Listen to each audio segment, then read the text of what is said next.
The invitation had not come for her.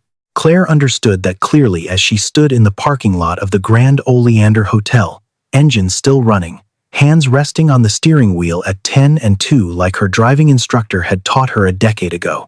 The valet attendants in their burgundy vests moved in practiced arcs between arriving cars.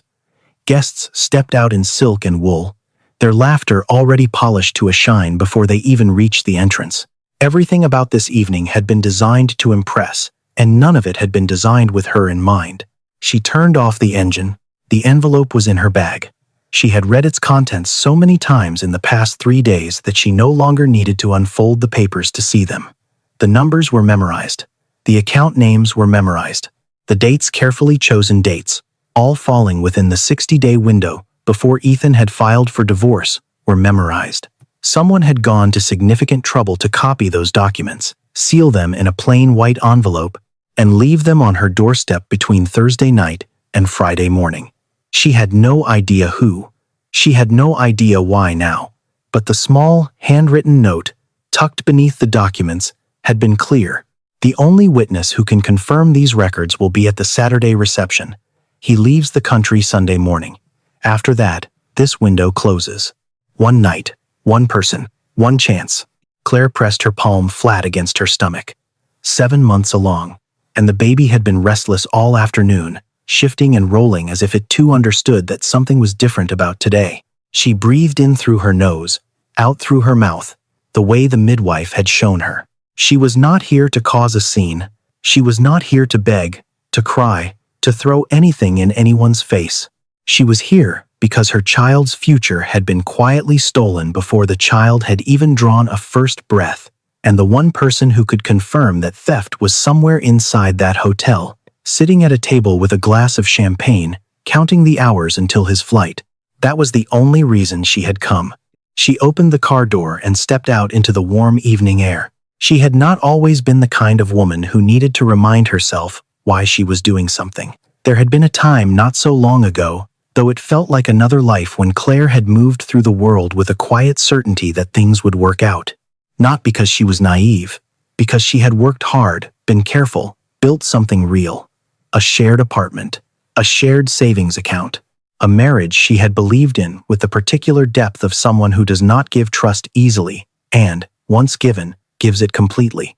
Ethan had known that about her. She suspected now that he had counted on it. The memory she kept returning to was not their wedding day, or the first apartment, or even the afternoon. She had stood in their bathroom, holding a positive pregnancy test with her heart hammering against her ribs. The memory was smaller than all of those. It was an ordinary Tuesday 3 weeks after she had told him about the baby, when she had come home to find him sitting at the kitchen table with his laptop open and his reading glasses on, the way he always looked when he was working through something complicated. She had asked him if he wanted dinner. He had looked up at her, not unkindly, just flat, assessed, like she was a line item on a spreadsheet that had come out wrong. "This isn't a good time," he had said. Not for dinner, she had assumed. She had started to say she could make something simple, but he had already looked back at his screen, and something in the set of his shoulders told her he had not been talking about dinner at all. He had been talking about everything. About her. About the baby. About the version of his future in which she appeared. She had stood in the kitchen doorway for a moment, and then she had gone and made dinner anyway, and they had eaten in near silence, and she had told herself it was stress. It was the pressure he was under. With the new funding round, it would pass. She had told herself that for 3 more weeks, right up until the morning he slid a manila envelope across the breakfast table and said, without looking up from his coffee, that he thought it would be best if they both moved on. The divorce papers had already been prepared. A lawyer's name was at the top, not hers. Standing now in the parking lot of the Grand Oleander Hotel, Claire breathed out slowly. She had not cried, then not in front of him, and she did not intend to cry tonight. She adjusted the strap of her bag, squared her shoulders, and walked toward the light. The lobby was everything she had expected, and nothing she was prepared for. Tall floral arrangements rose from marble pedestals, white orchids, pale gold roses, trailing greenery, and the lighting was the kind of warm amber that made everyone look like the best version of themselves. A string quartet played something classical and unhurried near the east corridor. Guests moved through the space in clusters, voices low and cultivated, drinks in hand, radiating the particular ease of people for whom this kind of evening was unremarkable. Claire did not belong here. She knew that. The dress she wore was the nicest thing she currently owned, a navy wrap dress she had bought 2 years ago, now stretched at the waist to accommodate the pregnancy, and it was fine. It was respectable. But it was not this. Nothing about her was this. She kept moving. She had a name. Daniel Holt. She had a physical description from her memory of a company holiday party she had attended 3 years ago, early in her marriage, when she had still been included in Ethan's professional world. Daniel had been the CFO, then a quiet man in his late 50s, with silver-rimmed glasses and the look of someone who had spent decades making himself unnoticeable on purpose. He had shaken her hand at the party and said something polite about the food, and then she had not thought about him again until 3 days ago. She moved through the lobby toward the reception hall entrance, keeping close to the wall, scanning faces. A man in burgundy stepped toward her, one of the event staff, and she smiled at him before he could speak. "I'm a guest of the web party," she said, calmly, as though the words were simply true. The man hesitated, looked at his clipboard, and then, because she had said it with enough certainty, because she did not look panicked, because people believe what is delivered without trembling, he nodded and stepped aside. Claire walked through the entrance into the reception hall, and for just a moment, despite everything she knew and everything she had prepared, the sheer scale of it stopped her. The room was enormous.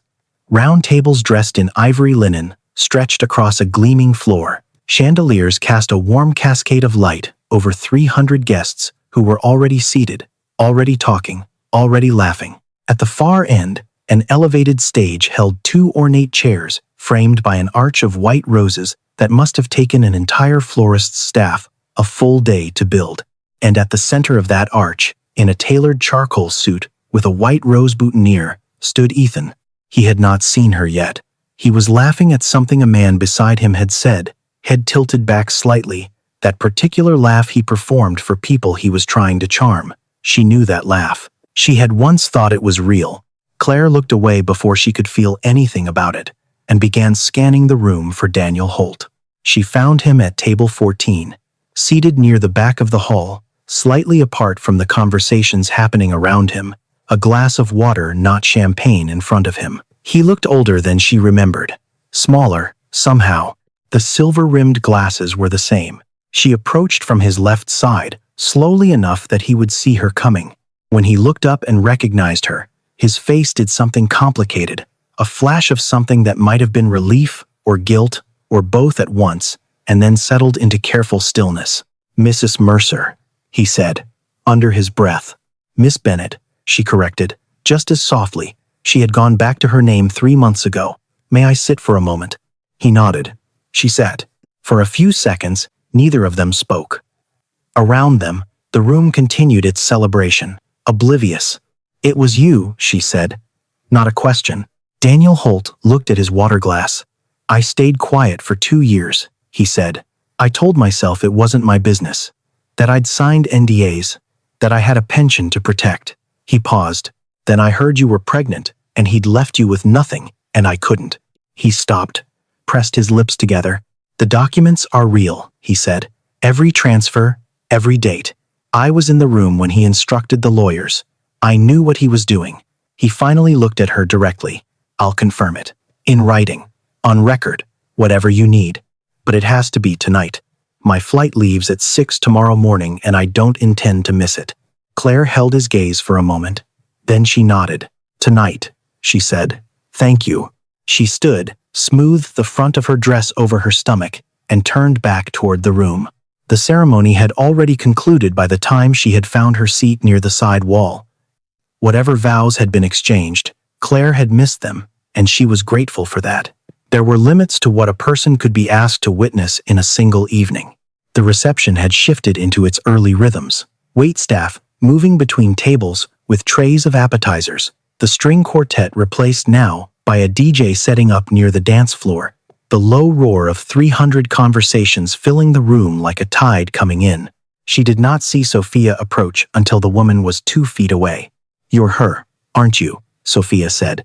Not a question. Claire turned. Sophia stood with her veil pinned back and a champagne flute in hand, looking at Claire with an expression that was neither hostile nor warm. It was the expression of a woman who had just confirmed something she had been trying not to suspect. I don't mean to intrude on your evening, Claire said carefully. You're not intruding, Sophia said. Then, lower. He told me about you. A version of you. She glanced briefly at Claire's stomach. He didn't mention that. The two women looked at each other for a moment, an entire conversation happening in the silence between them, too complicated to be spoken aloud in a reception hall with 300 people present. I'm not here to ruin anything, Claire said. Sophia studied her. Then she said, very softly. He looked at his phone 3 times during the ceremony. She didn't say anything else. She simply turned and walked back toward the wedding party, her veil trailing behind her like a long, slow exhale. Claire watched her go. She thought about what it cost a woman to say something like that to admit, on her wedding day, in that particular tone of voice, that the man standing beside her at the altar had been somewhere else entirely. She thought about how Sophia had not cried when she said it. She straightened her spine and returned to her position near the wall. She did not see Ethan notice her until it was already too late to be anywhere else. He was crossing the room toward the bar, shaking hands, accepting congratulations, performing the role of groom with the fluency of a man who had been performing roles his entire adult life, when his gaze swept the perimeter of the hall in that habitual, evaluating way she remembered. And then, his eyes found her. The smile did not leave his face immediately. It stayed in place for a full 2 seconds after his eyes registered what they were seeing. Then, it faded into something colder and more calculated. He excused himself from the conversation he was in and changed direction. He reached her in under a minute. He stood close, closer than was comfortable, but not so close that anyone watching would necessarily read it as threatening. His voice, when he spoke, was very low and very even. You need to leave. Right now. Quietly. I'm not causing any disruption, Claire said. Her own voice surprised her how steady it was. Your presence is the disruption. Then, perhaps you should have thought about that before you transferred joint assets into a shell company, she said, just as evenly. Something shifted in his eyes. Not guilt. She did not think Ethan was capable of guilt in any form she recognized. It was recalibration. He was updating his assessment of her, of what she might know, and how she might have come to know it. The recalibration made him more dangerous, not less. I don't know what someone has told you, he said. But tonight is not the night for this. You're right, she said. It isn't. She met his gaze. I'll be leaving soon. He looked at her for another moment. Then he turned and walked away. She exhaled slowly. Her hands were trembling slightly. She noticed that only now, after the fact, the way the body sometimes waits until the threat has passed before admitting how frightened it was, she pressed her palms together in her lap and breathed. The next 40 minutes were the most exhausting of her life, and nothing visibly dramatic occurred during them. She sat. She watched. She kept Daniel Holt in her peripheral vision and confirmed twice that he was still at table 14, still nursing the same glass of water. Across the room, Ethan worked the crowd with practiced ease, laughing, touching shoulders, leaning in to murmur things that made people feel included and important. At one point, she caught Sophia watching her from across the room just for a moment, then quickly away. There was something in Sophia's expression that Claire could not fully read. Not anger. Something more like a person standing at a crossroads, counting the roads. And then, without warning, Ethan was beside her again. This time, he did not bother with the low voice. I said you need to leave. Several heads turned. Not many. The room was loud enough that his words had not carried far, but enough. A table nearby. A passing waiter, who slowed his step. I heard you the first time, Claire said, keeping her own voice level. Then why are you still here? He was not shouting. But the controlled fury in his voice was something she had heard before, in private, in rooms where there were no witnesses. You don't have anything. Whatever you think you have, you don't have anything. And you are making a fool of yourself in front of 300 people. I'm sitting quietly against a wall, she said. You're pregnant with a child you want to pin on me in front of my investors and my family and every person whose opinion matters in this city. and I will not allow it." The table nearby had gone entirely quiet. "Lower your voice," she said. "Please." But she could see it happening. The thing she had always known was under the surface. She could see the control slipping. Not because she had provoked him, because her stillness was provoking him. Because she was not frightened enough, not small enough, not sufficiently destroyed, and that alone, that refusal to perform her own devastation, was the thing he could not tolerate. He reached out and grabbed her by the arm. "We're going to step outside, and you are going to listen to me." She pulled back. He pulled forward. The movement was brief and sharp, and in the pulling, she lost her footing slightly, catching herself against the wall. And in the catching, his grip dragged across the shoulder of her dress. The sound of fabric tearing was small. A quiet sound, in a large room, with many other sounds occurring. But it was the kind of sound that carries. The DJ had just paused between tracks. In the gap between one song ending and the next beginning, in the 2 or 3 seconds of relative silence, the sound of Claire's dress tearing at the shoulder traveled across the nearest quarter of the room with perfect, terrible clarity. And then, the DJ did not start the next track, because the DJ, like everyone else within 30 feet, had turned to look. The silence spread outward from that point, like a stone dropped in still water table by table, cluster by cluster, until the entire hall had gone quiet, in the way that large groups go quiet when they sense, collectively, that something has just happened that cannot be unhappened. 300 people looked at the same thing. A pregnant woman standing against the wall, a torn dress, a man standing over her with his hand still partially outstretched, and the particular expression on his face that told anyone paying attention exactly what that hand had just done. Whitmore, with his charcoal suit and his white rose boutonniere, and his carefully constructed evening, stood in front of his investors, and his family, and his new wife, and 300 witnesses, and looked, for the first time in perhaps his entire public life, like precisely what he was. Claire did not move. She stood in that silence, with her shoulder bare and her bag still on her arm and her hand pressed flat against her stomach, and she breathed in once, slowly, and she looked at her child's father, this man who had handed her divorce papers over a breakfast she had made, who had transferred their shared money into accounts she had never known existed, who had decided that she and the life growing inside her were a problem to be managed rather than a family to be kept, and she made her decision. Not in anger, not in revenge, in the same quiet, deliberate way she had made every decision for the past 7 months, alone, clear-eyed, and with her child's future as the only compass she needed. She glanced toward table 14. Daniel Holt was already on his feet. She walked to the DJ's microphone stand, 6 feet, 1 foot, then the other, no hesitation visible from the outside, even when her entire body was vibrating with something that lived in the narrow, electric space between fear and courage. No one stopped her. She lifted the microphone from the stand. The feedback whine lasted half a second and then settled.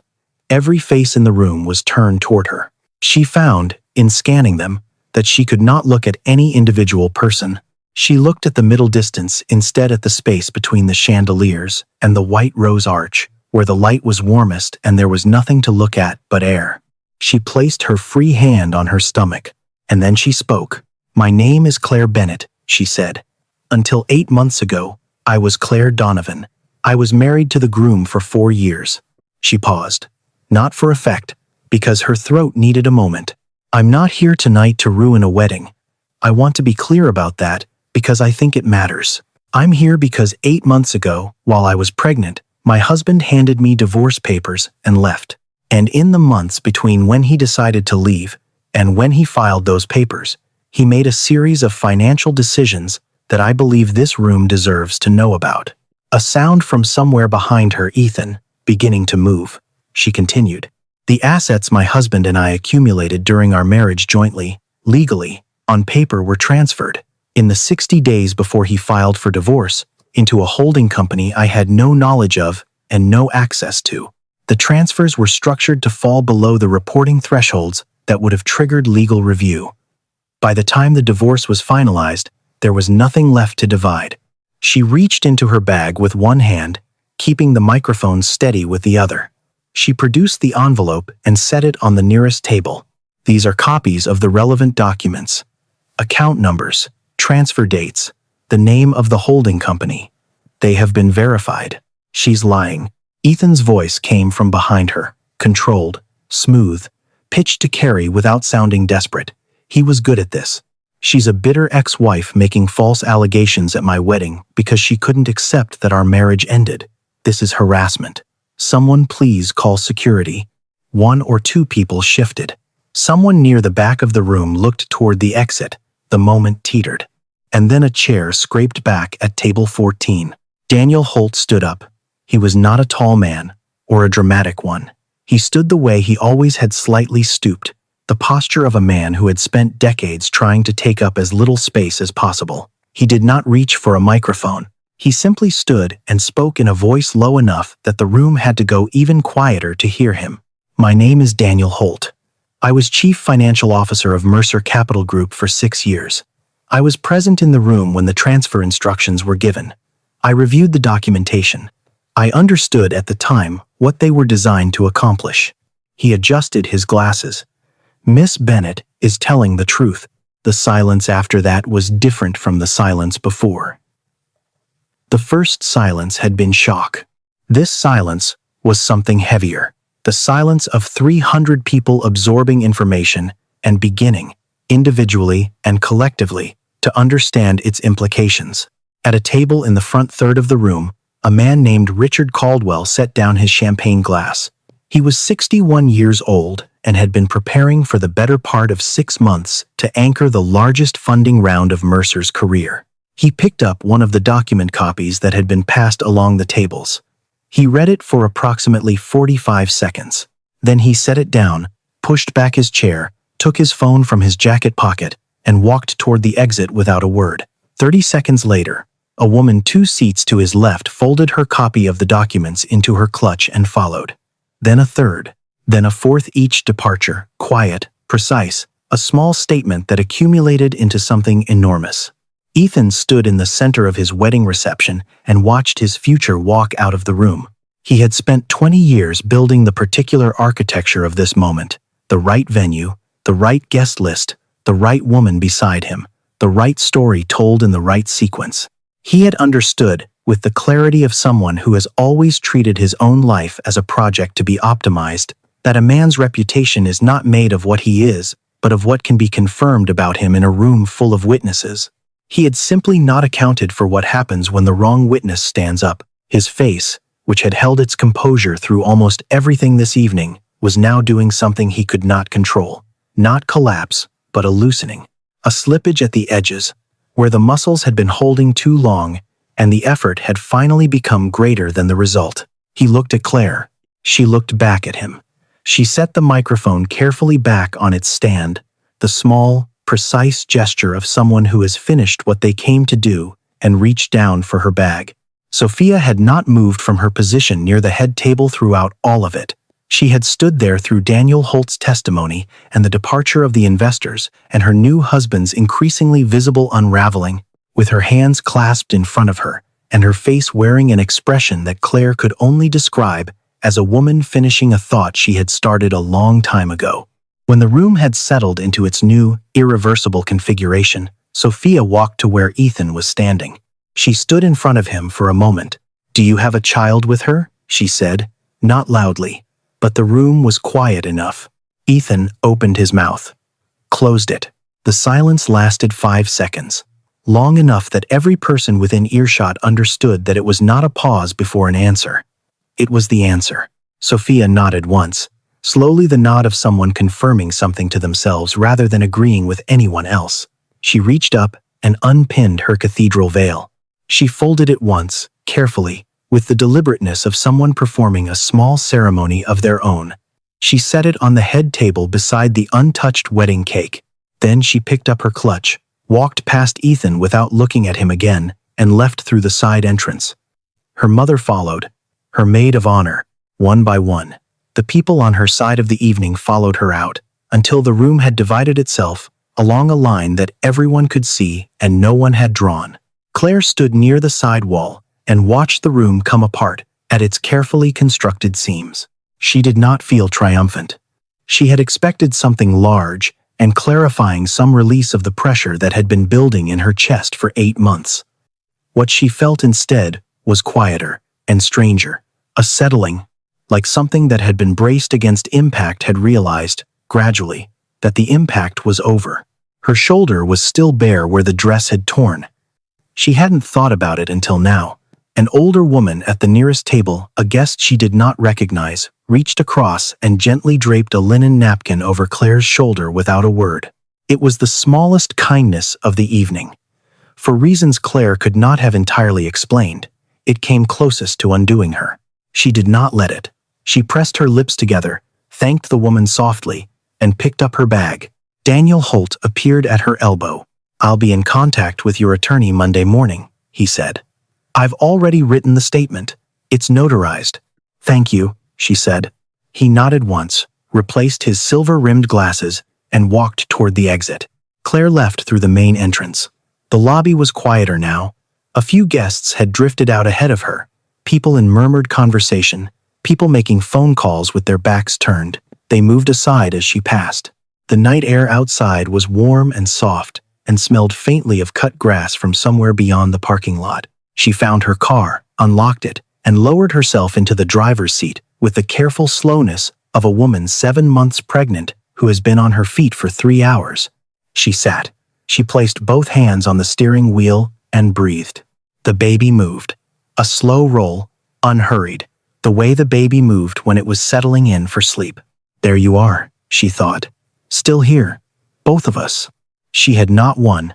Exactly winning would come later, in lawyers' offices and courtrooms and documents signed in triplicate, and there was a great deal of that still ahead of her. What she had done tonight was narrower and more essential than winning. She had refused to let a false version of the story become the only one. Her child would grow up knowing the truth, not a version edited for someone else's comfort, but the real one. That was enough. Tonight, that was enough. She started the engine and drove out of the parking lot of the Grand Oleander Hotel onto the quiet road beyond, and she did not look back. Dignity is not the absence of being knocked down. It is the decision made in the worst moment, in the loudest silence, to stand up anyway.